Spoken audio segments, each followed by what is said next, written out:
In the last class, I hope everybody can hear me right, hear me well, and my voice is clear, I hope. Okay, so, okay. You can hear me right? Just raise your hand if you are able to hear me. Okay. So, in last class, we discussed about packages and then this keyword and then access modifiers and types of access modifiers like the default one where if you don't provide any keyword before the class, then by default it will be default access modifier. And then we discussed about private access modifier, like if you declare a class or if you declare a variable using private, you cannot access it in other class. That is like to provide access protection, we'll use access modifiers. And also see here there is an example. If you can see, in class data we have a private variable called private string name. And before knowing that, like if you want to use data or methods, or like if you want to access the functionalities of one class in another class, first of all you need to create an object for that class. Let me make it clear. Let's say you have a class called data and you have another class here that is main. Okay, so you have another class called main. So this is class 1, this is class 2. And now main has some functionalities like some data. I mean, let's say some variables or some methods. Okay. And if you want to use this data inside the main, you need to create an object for data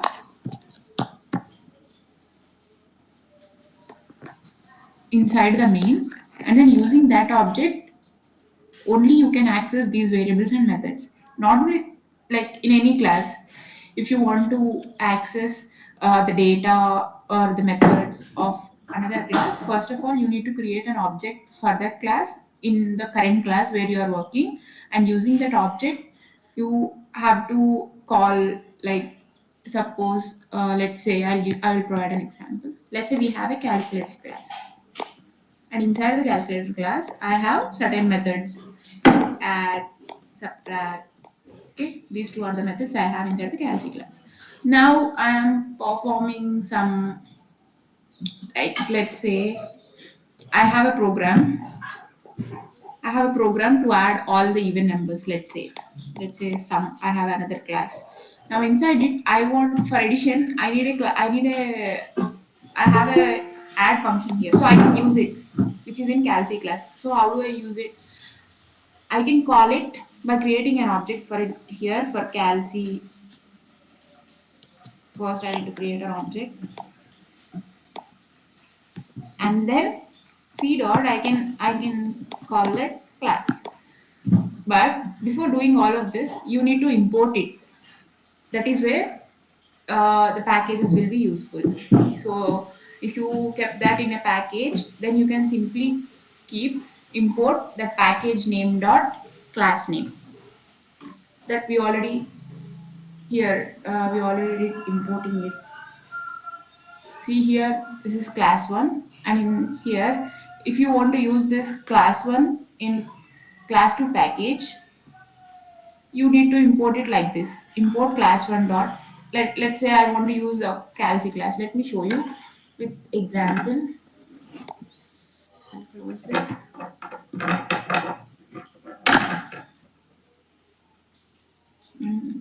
So now I'll create a class in class 1.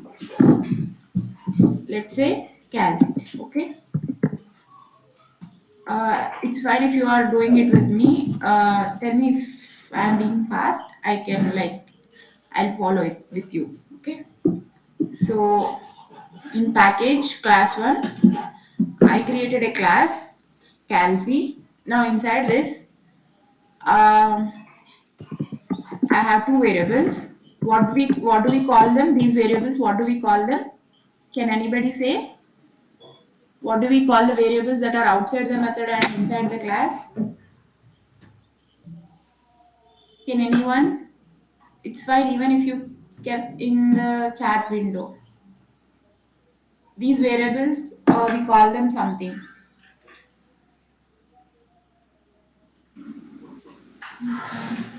Nobody knows? Yeah, very good. So, others also please do respond something. So, we call them as instance variables. I declare two variables. Now, I'm going to write a method called add, which is going to take two variables, int A and int B. Okay. Now, now I'm going to return A plus B. So, I already said int is the return type. That means whatever the method is returning, the outcome. The function of this is to add two numbers and it is returning an integer value. That is why I kept int here. If it is returning nothing, we will keep void. Or let's say if it is returning some string, you will keep string data type. And first one is the access modifier, second one is the return type, and the third one is the name of the function. You can keep any name. It is not like mandatory to keep the same name, but it should be relevant to whatever the function do. Okay. So now I'll create an object for it and I'll call this method.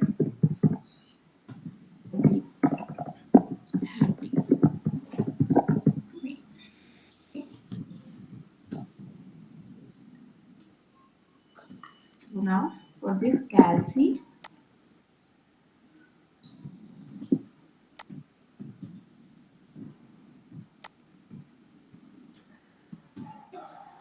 now I'm invoking the default constructor since I didn't write any parameterized constructor here. So using this function, I need to call two numbers. So 7, 8, let's say.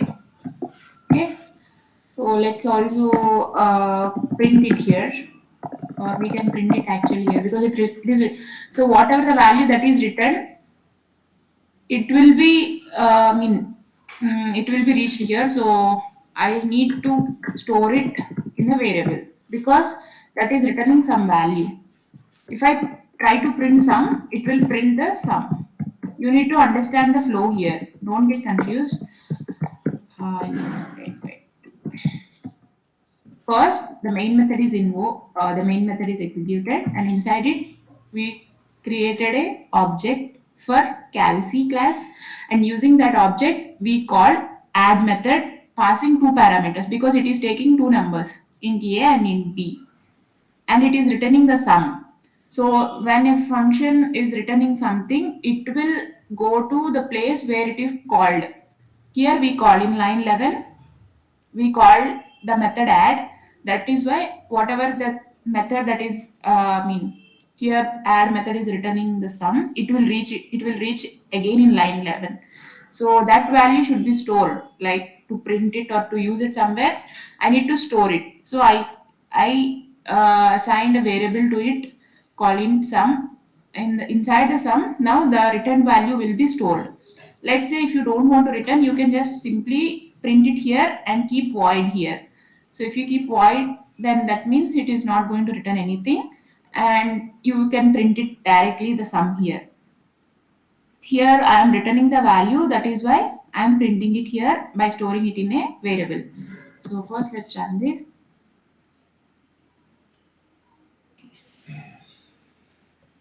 So now the sum of 7 plus 8 is 15. So it's good. Now I have another program in class 2. Let's create another class.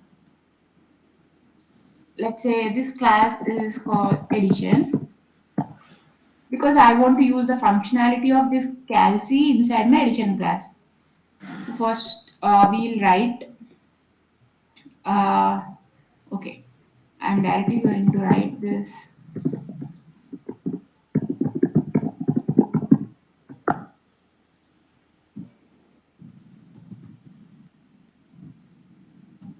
Now, as I said before, I am going to use the calc method, calc class functionality. What I need to do? I need to import it because it is in separate package. If it is in the same package, I can directly create an object for it, but it is in different package, that is class 1. So I need to import that package.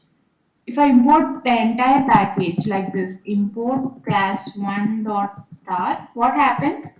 Every class in class 1 will get imported. That is, I mean, it's like kind of memory wastage. I don't need all those classes. I just need only calc class. So I imported import package name dot class name. Okay. So now what is our next step to use the method of calc function? What I need to do? I need to do create an object for calc here. Calc is even equal to new calc. Okay. Now see, let's see. If I keep c1 dot, here it is showing me the method here, right? Why? Because I kept it in public. Here the method is kept public. Let's say if I keep it in private, then again I'll keep c1 dot. See, is it showing the add class now? Can anybody see add class? No, right? So now this is why we need access modifiers. When you need a protection, when you need protection for some methods, like you will say only particular methods can be accessed by others, then you will keep them private. If you want them to be accessed by everyone, then you will keep public. So I'll keep public. Okay. So now I can keep c1 dot add. I'll pass two numbers again. Let's say 3 and 4. Now again, this add function is returning some value. So I need to store again because in order to print it. Or I can directly keep that in a print statement instead of using a variable. If there is no need to use a variable, you don't need to use, because every time you create a variable, a memory block will be assigned. In that way, you can save some memory. Not a lot, but this is kind of good practice. Okay. So this is how you will access the methods, or even you can access the variables also. C1 dot a. Here I didn't initialize them, but yeah, wait. Let's say I initialize them with 100.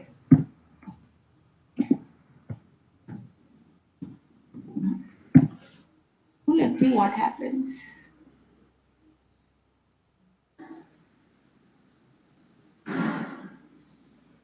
Okay, okay, I run this program. Okay. That is because, can anyone say why they are not accessible here? Because I didn't kept any access modifier here, if you see. So if I didn't keep any access modifier, then what it will be by default? It will be default access modifier. So here what? Let me go to the file again. So if it is default, can it be accessed in other package? Anyone say? If it is default, can it be accessed outside the package?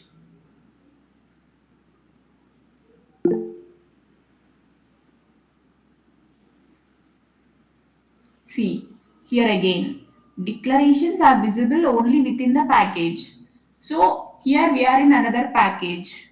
That is why you can't access them. You got my point, everyone? Okay. Just raise your hand if you are following me, or else I can stop and solve your doubts if you have some. Okay.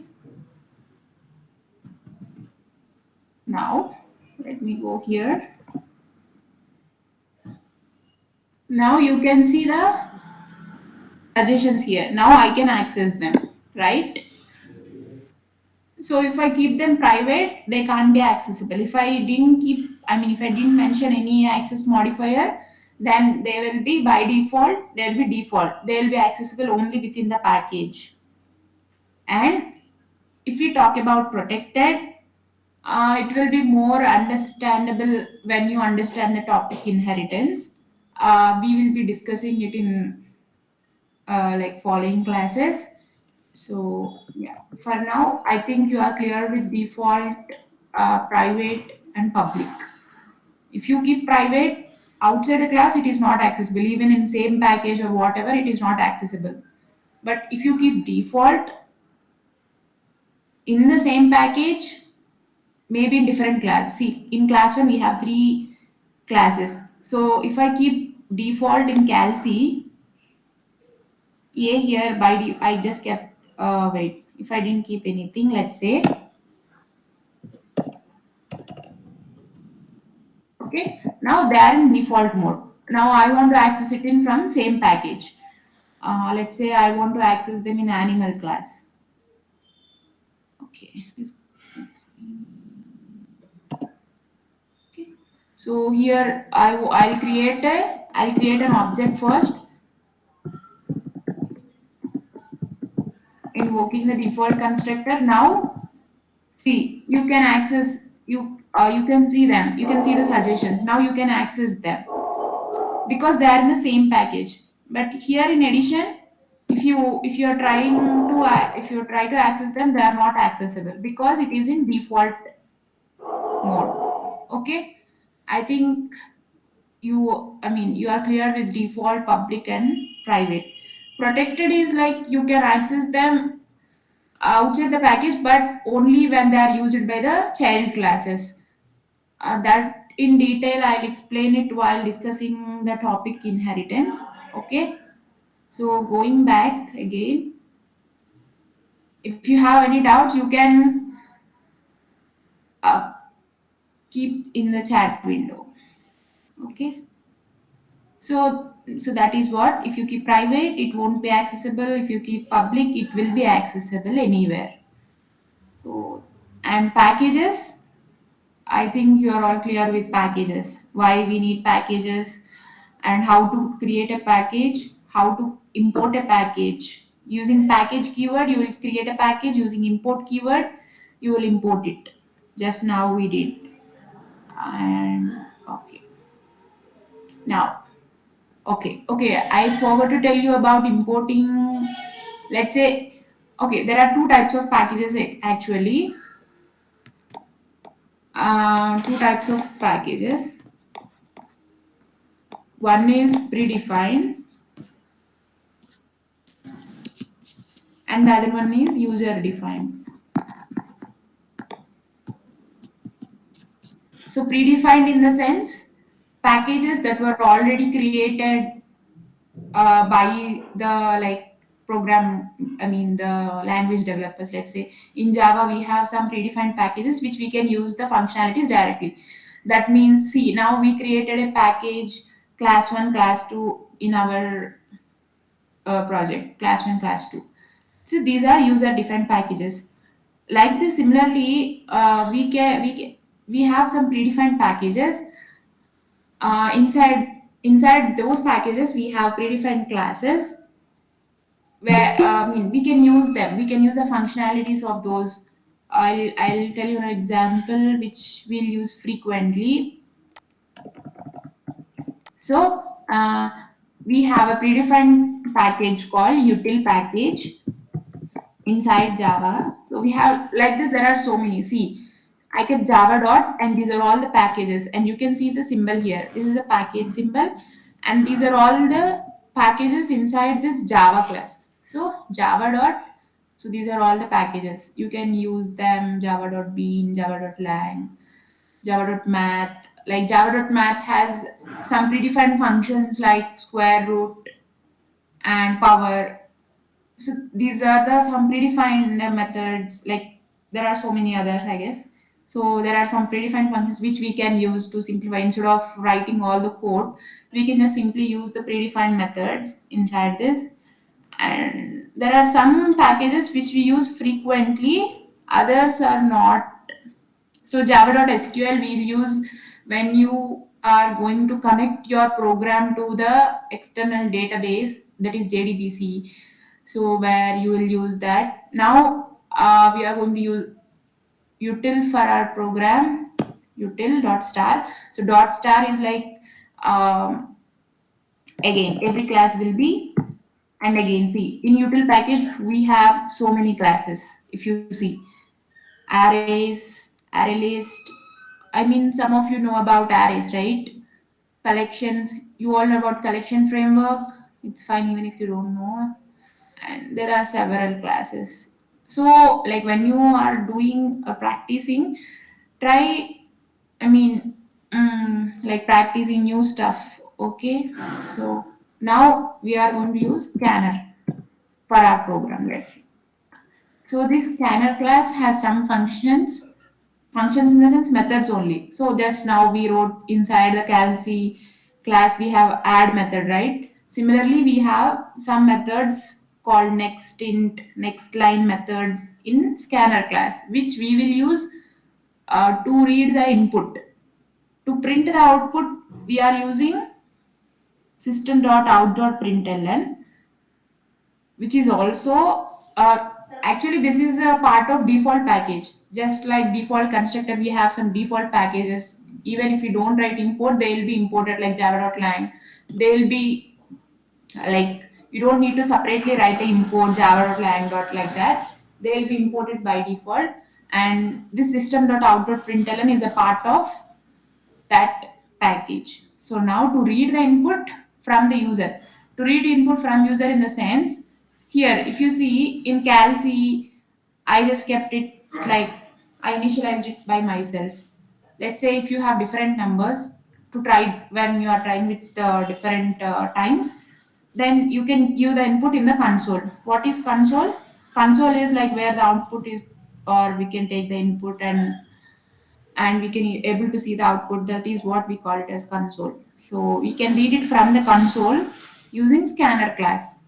So the first step of using any class, even if it is from predefined package or user defined package, you need to create object for any object for it. So here you are using the methods from scanner class, so you need to create an object for scanner class.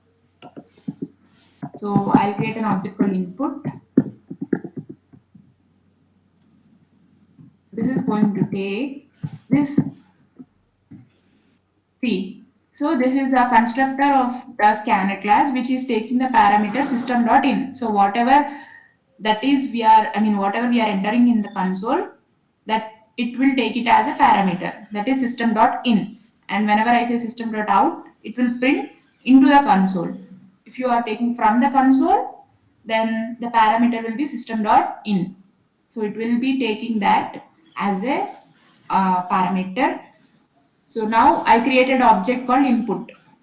So first of all, let's say you are reading an integer from the console. So I'll say uh, enter a number. So how do you write on the console? If you keep something in quotes, like anything, if you keep inside the quotes, it will be printed as it is on the console. Okay. So yeah, now I'm asking the user to enter some number, and they'll en- they'll enter something on the console. So see, these are all the methods inside the scanner class. There are so many. Since this is a predefined class, there are so many. So whenever I say object dot, all the public methods, see, these are all the public methods inside the scanner class. That is why we are able to use them. So input dot, I want to read the integer. For reading integer, we have a method called next int. The next int. Here, if you see that, if you see the, I mean, what? If you see the format here, next int colon int. That means it is the name of the method followed by the return type actually. Okay, it is returning integer. This method. So whenever you see a method suggestion, this will be in the format name of the method, colon followed by the return type. So this next int, it will read from the console and it will return that number, whatever the number that is read from the console. So that is why we have int here. So we are going to use this. So it is returning something. What I told you just before now, I told you that when a method is returning, you need to store it somewhere. So I need to store it in a integer variable. Why? Because it is of type integer. Just now I told you that it is returning some integer type. In the format it is shown, right, int. So I will be storing it in int a. Now I'm printing it. Whatever the user entered number. So user entered number. So if you want to combine both the string and value, you can separate them with comma or you can separate them with a plus. Anything is fine. I think you should separate it with a plus. It is not Python. Okay. So now what we did, we asked the user to enter a number. We read it using the method of scanner class and stored it in a number variable, and then we are trying to print whatever that is read from the console. Okay, I'll keep this in quote so you don't get confused. Let me run this.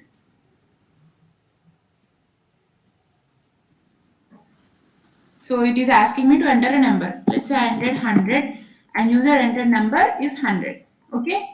So there are several other methods inside the scanner class. You can try using them to read a string, to read a character, to read an entire line, even with spaces including. So yeah, like that. Okay. So this is a predefined package and this is a predefined class. These are all predefined methods. Even for predefined package also it is the same. Create an object for it and then use the methods using that object. Okay. So yeah. Now we are done with scanner class also. If you have doubts or I think you are following with me, right? Are you practicing at least with me? Everybody is done like setting up Eclipse and able to create a class or able to create a package on your own. See, I may ask you to share your screen. It's not like forcing you, but you paid for it, right? You should work for it. I hope everybody is doing with me, at least not to maybe the full, like up to some extent you are practicing it, I hope. Okay, if you have doubts, you can just stop me anytime. Like you can ping me in the chat window. Okay? And okay, next is the conditional statements. These are very easy, like it won't take more than 2 minutes. Conditional statements, I think you all know about if else, right? Maybe at least you heard about it or you have seen it somewhere in the program. If else. Can anybody say why we use if else? If you have like some idea before, because it is same in every programming language. Like if you know other programming languages, also even in other programming languages, it is used for the same purpose. The syntax is also the same. Basically, it includes some brackets. So anybody is know why we use if else? If yeah, someone responded back. Yeah, yeah, very good. And anybody else? Just try. Okay, it's fine. Just try to be active in the class so I know that you are listening. Otherwise, let's say I keep on talking with you and you will be bored. Even it will be the same for me. If I keep on talking and no one is responding, I'll be bored and I'll lose interest to tell you. Okay. If it is interactive, it will be fun. Okay.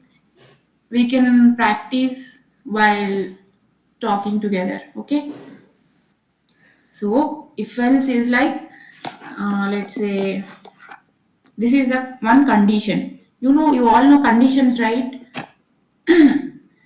I think you all know about conditions. Let's say if it rains, you are not going to college. If it doesn't rain, you are going to college. So let's say Rain is the condition here. If rain is true, then you are going to college. If if rain is no, you are not going to college. You are going to movie. Let's say if rain is false, if it is not raining, then you will go to college. So this is what conditional statements. Let's say if you keep a condition, even if it is true, you are going to execute some block or you are going to do something. If it is false, you are going to do the other thing. Like let's say you are logging into your Instagram account, and if the password and the mail or the password and the username matches, let's say password and user ID matches, that is both are matched with the details that are stored in the database, then what happens, then you can log into your account. Okay, and in the same case, if they didn't match, let's say you forgot your password and you entered something wrong, then what happens, it will show you some error, like try logging in again, or like user ID and password didn't match. Those kind of errors we'll get. So you can, the syntax I'll show you. I think you understand what is if else. And this is if else, and we have if else. That means if the condition is true, we'll log in. Else, it will throw an error.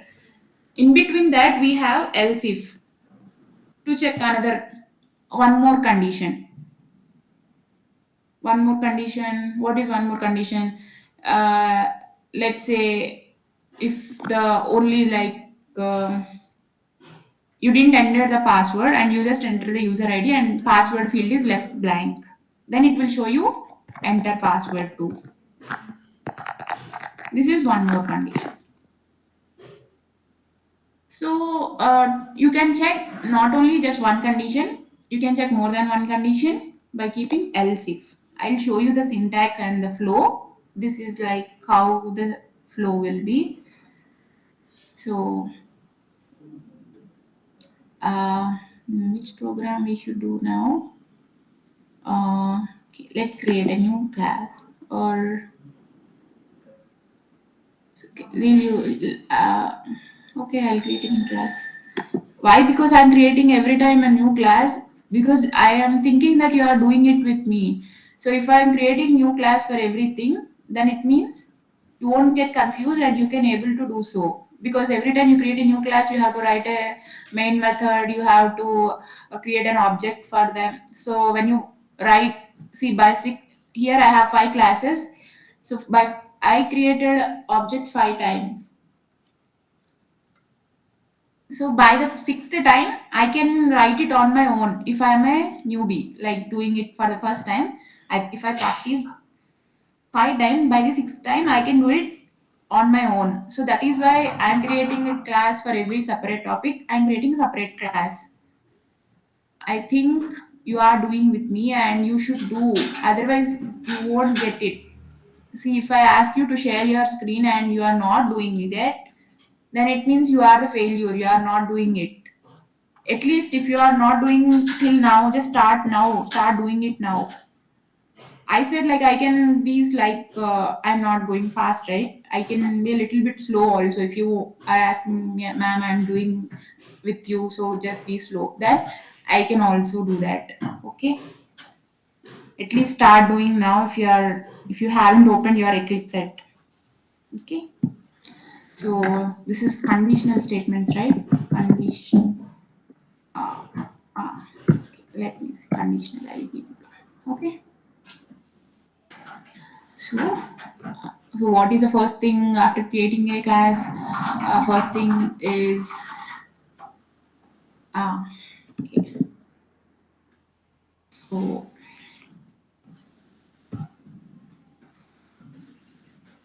let's say I have something called int a. Mm, okay, it's fine. Okay, let me write this for starting point.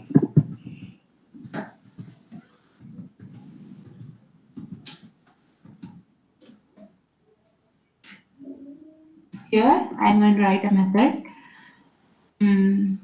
Okay, public void check.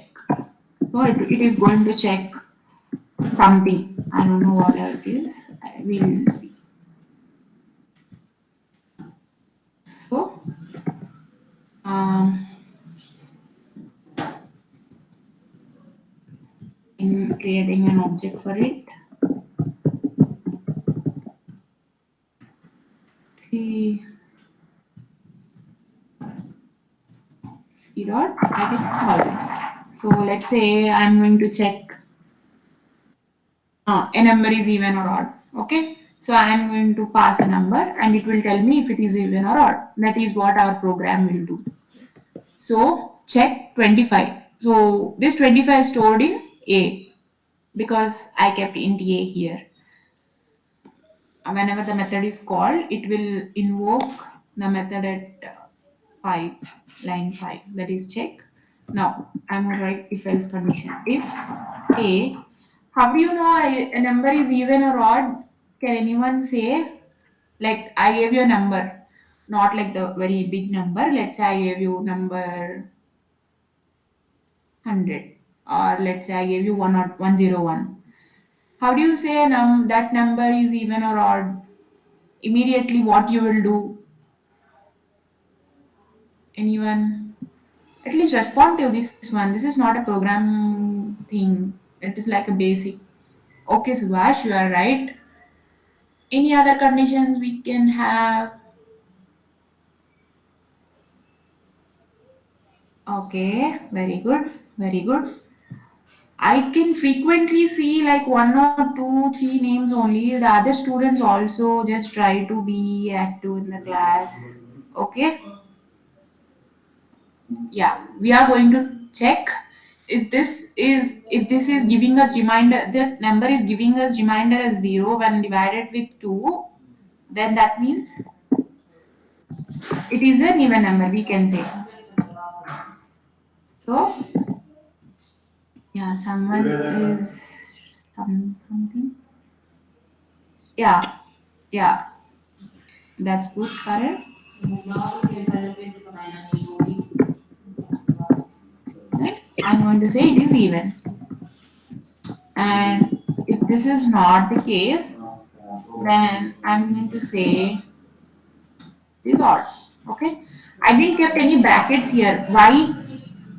In even if else or like, okay, let's say for if else, if there is only single statement, you don't need to keep the brackets because that it will consider the first statement after the block. It will consider it as a statement.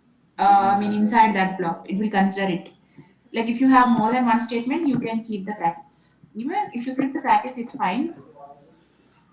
If there is only single statement, actually, even if you don't keep the brackets, it will work. Okay. I mean, it look more formatted in this way. Just saying that it will work even in that condition. Okay. Even. Oh wait, I kept even here. Wait. To see. Okay. So we let's say the user entered number is something like 0. Then I need to check another condition like I'll keep here itself. Okay, let's say user entered number is negative. We are not going to check negative numbers in our. Okay, it won't work here. It will. You should keep that as a first condition. So if a is less than 0, then you should say you are not going to check it. It is negative. If it is not negative, then only you are going to check if a percentage to equal to. And if you are wondering, this percentage symbol will give you the reminder. If I keep this one, it will give you the quotient. You all know about difference between quotient and reminder, I guess. So whenever you use this percentage symbol, it will give you the reminder. Okay. Yeah. Now you can keep any number of conditions, and let's say I gave a negative number here.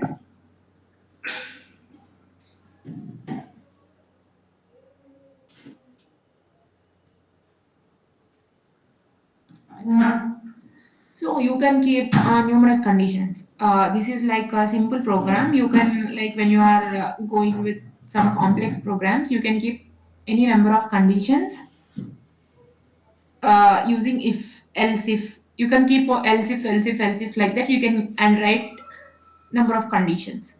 So what happens is, like if the condition inside if is true, it won't execute else if and else and whatever the conditions that are remaining. Okay, so that is the thing you need to understand. Let's say if this is false, if this condition is false, whatever here the condition and this condition is false, it won't enter this block and it will check the next after the if, that is else if. So it will check this condition. If this condition is true, then it will stop the execution in this block itself. If it won't check again other else ifs. You're understanding my point, right? If one condition is true from the top, it will check from the top, and if one condition is true somewhere, it will stop the execution there. It won't check the other blocks. That is with if else. And you want to write multiple conditions, how do you write them? uh, like you can keep these symbols, that is and, like this you can, like if you want to say your number is like should have all these properties, like it should be greater than 0, it should be even, and whatever you can add meaning using and. So whenever you keep and, this is and actually, whenever you keep this symbol, that means it will, the condition will be true only if both the conditions are true. You got my point? See, this is one condition and this is one condition. This is compound statement we call it. So when only the two statements are true, the code block will execute. You all know about and logic gate, right? So it is similar to that. Only when both the, if one of them is false, the the output will be false. Like if you have two or two conditions, like any number of conditions, only if all of them are true, then the output will be true. If you keep and between them. And similarly, we also have or. So if one of them is true, it's fine. The code block will execute. If you keep or, okay, like when you are writing with when you are writing multiple conditions in the same same if statement, then you can use these logical operators. Okay, and yeah, think we are done. And there's a shorthand notation for if else. Um, Anyone know about a shorthand notation? I think you're all clear with this. Like it's very simple. So shorthand notation. Okay, it's fine. No one is responding. So shorthand notation in the sense when you write, when you check the, when instead of writing all instead of writing, if you have like a simple if statement, you can write you can write it in the single line. Let's do that.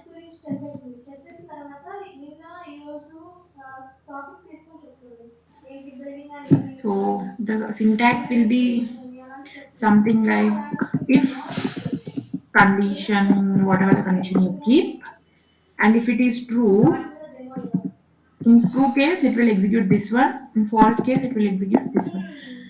In true place, I'll keep something like I'll say print it is even. In false case, I'll keep print it is false. You got it? I'll tell you, wait. Uh, let's say I have string result equal to, I'll keep the condition like a percentile to equal to 0. If it is true, okay, I'll say it is even. If it is false, I'll say it is odd. You all understood? This will be the outcome of if it If it is even, it will be stored in the result. If it is odd, it will be stored in the result. So I'll print the result because that is what's stored in it. Okay, let's run this.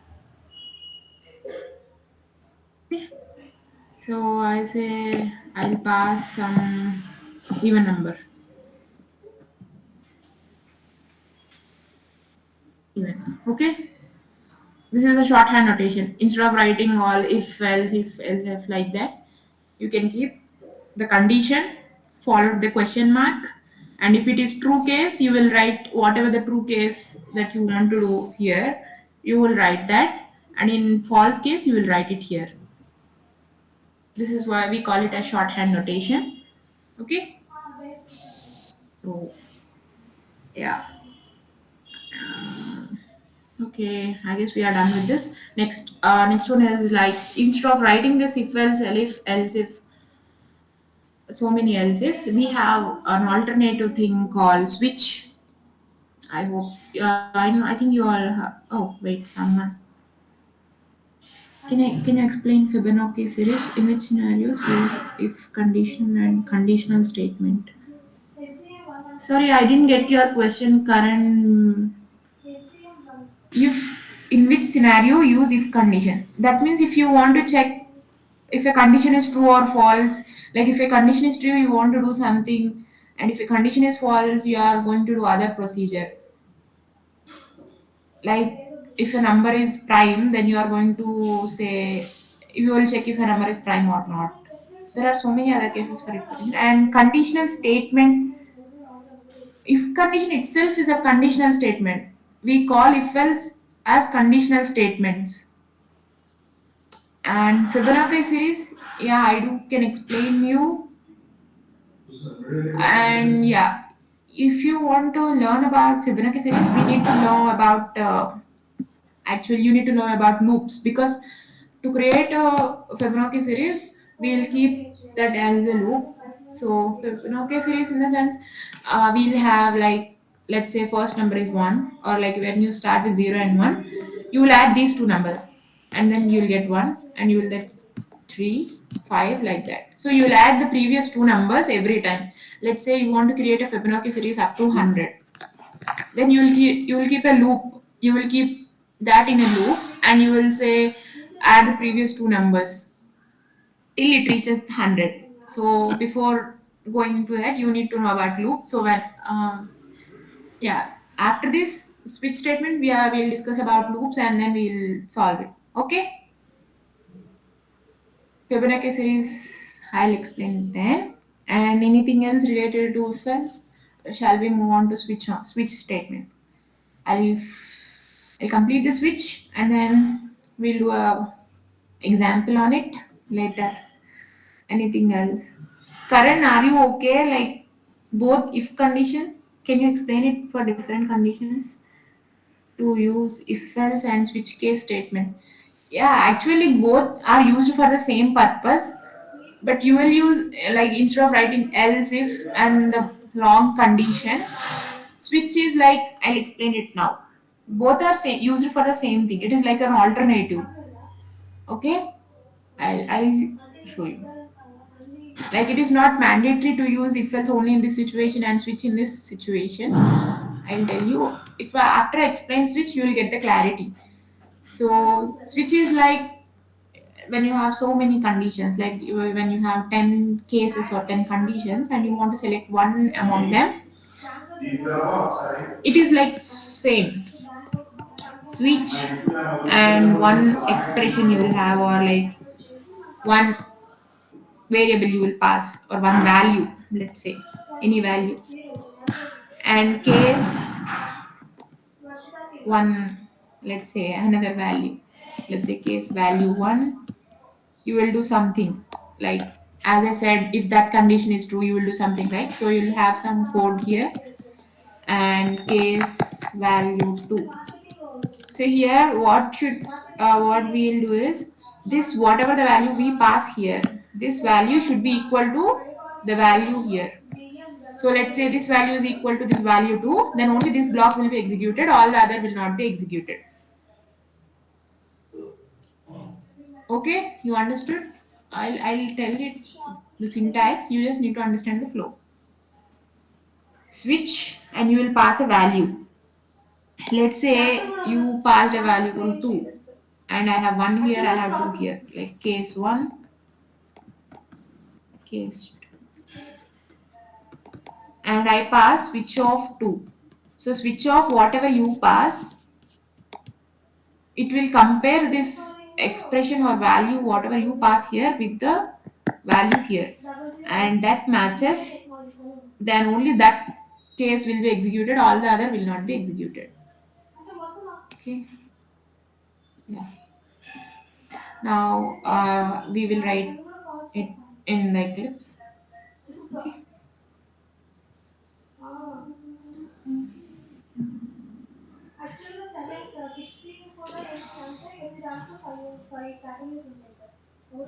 And we also have break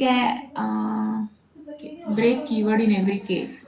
That is because what happens in if else, if here, let's say if this condition is true, wait, so if this condition is true, it will stop the execution here and it won't enter into, it won't check the other condition. In switch also, like if this case is true and this if case, the code in this case is executed, we'll give a break in every case. After the code block whatever we want to do, we'll keep a break.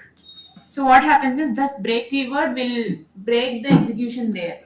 It won't go to other, it won't go to other case. So break is a keyword, just like print, tell, and oh sorry, just like int, or just like the pre-defined keywords, we have some keywords, right? So like that, break is also a keyword which is used to break the execution there. Generally we use it in loops also. Here in switch also we'll use break in every case. I'll show you how. So after the code you want to execute, you'll keep a break here, and then what happens, it will break the execution there, because if the condition is already true, there is no meaning in checking the other conditions, right? So that is why. So we'll write a switch here for the same thing.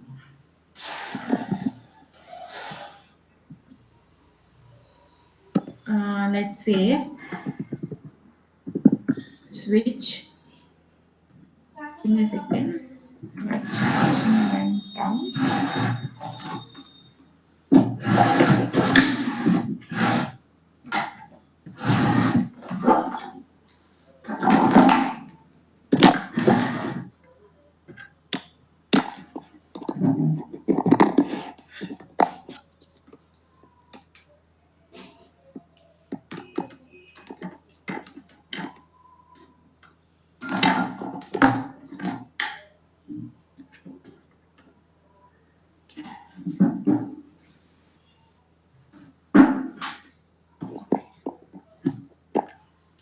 So let's see.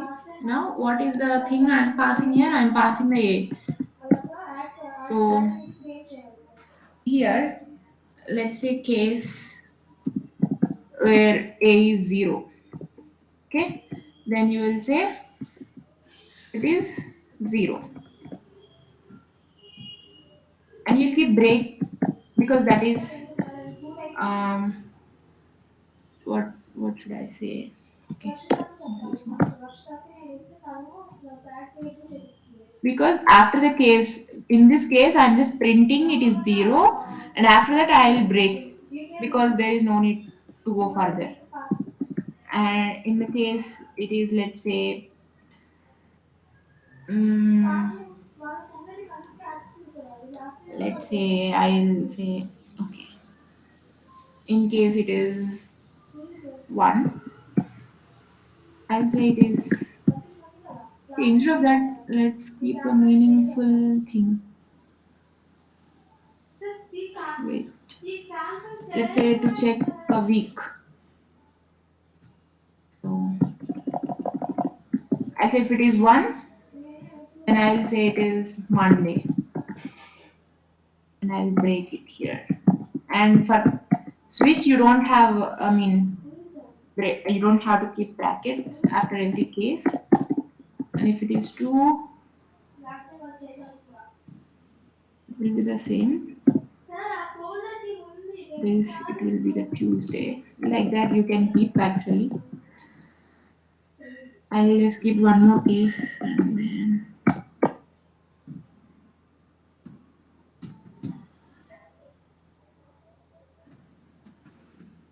case 3 and case 4. This is Wednesday and this is Thursday. Okay. So let's say this is what our program going to check, and we have a other keyword called default, which will execute just like else. We have else in if else, right? Like if not even a single condition is true, like in if else if not even single condition success, then what happens? The else code block will execute. Similarly, if this A doesn't match with any of the cases we provided, then by default we'll say like we don't need a break here actually, and no need of case. This default, so it will print, um, let's say invalid number. Yeah. Now you understand when to use if else and when to use switch, I guess.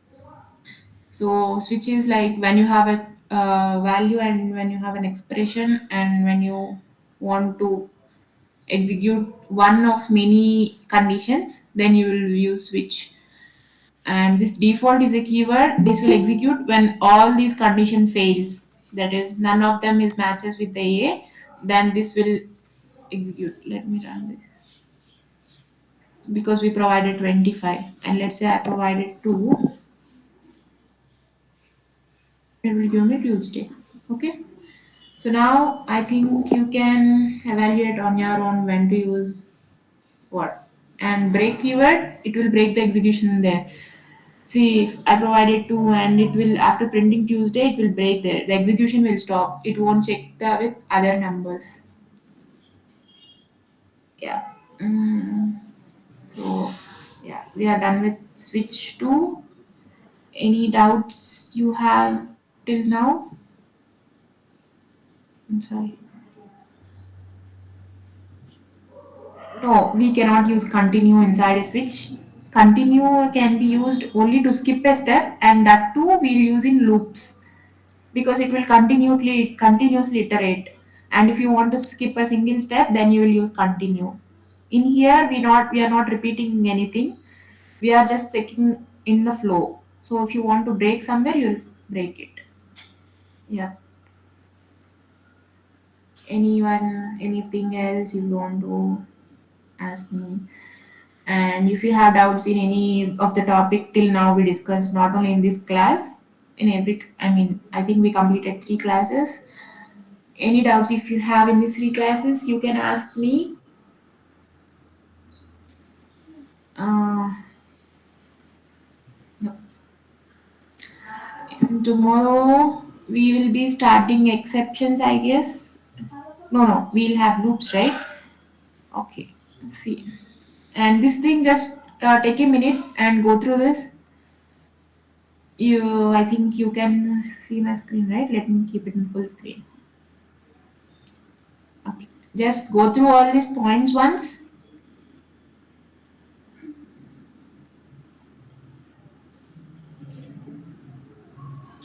And if you have any doubts, you can ask me after going through this slide.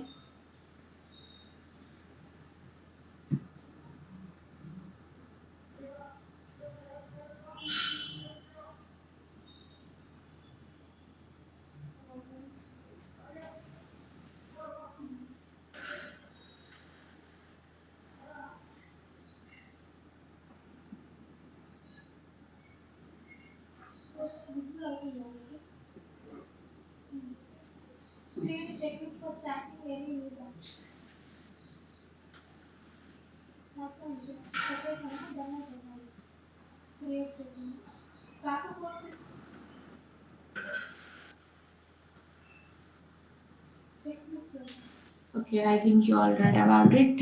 So you need to remember those points as said. This is one number. See, this is one example. They are checking if the number is small, medium, or large. And we discussed about scanner class. I mean, actually, just when you are practicing, try other classes too. Like next line, next. There is also carrot, I think. So just try those methods also. And I mean, when you're stuck, then you can ask me in next class. So yeah. So next is exceptions. We'll be starting in tomorrow's class. Different types of errors, exceptions. Okay. After loops.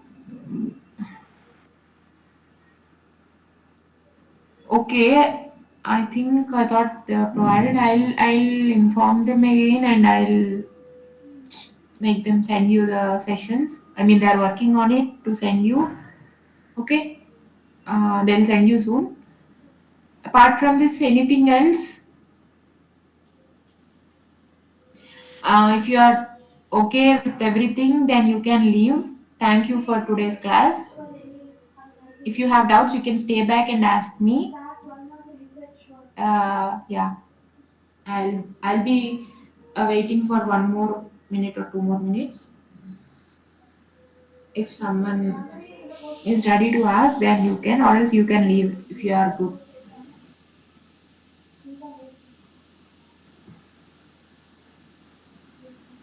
I'll stop presenting my screen.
Okay, then I think nobody has any doubts. Then, yeah, I'll be leaving. Thank you for today's class. We'll meet again in tomorrow's class. Bye.